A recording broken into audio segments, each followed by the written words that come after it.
Double arm transplant gives former US soldier a new life. American John Peck lost his arms and legs in an explosion in Afghanistan in 2010.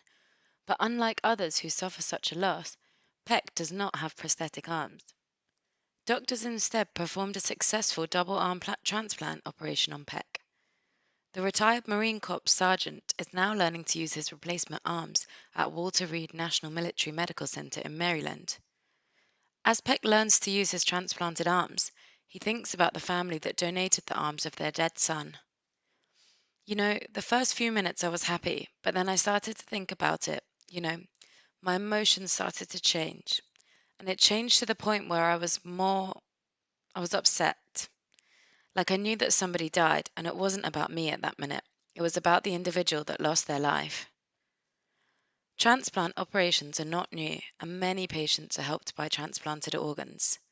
John Peck says his situation is different. So, like an organ transplant is different. Like they cannot see inside of their body. But every day I look down, I'm like, hey, this is somebody else's hand, or this is somebody else's elbow that I'm moving back and forth. But it's just part of my norm now. Peck wore prosthetics before doctors gave him the transplant arms.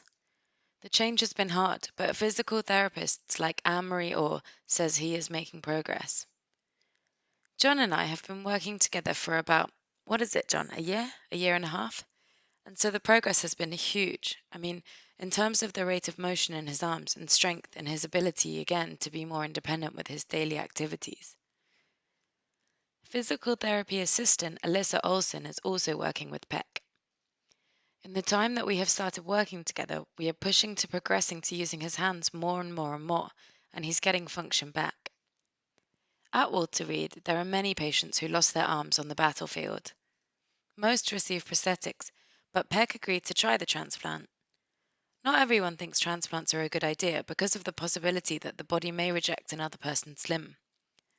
Patients like John Peck must take up to 30 pills a day to stay healthy and stop medical complications. It was worth it. It was worth it to me.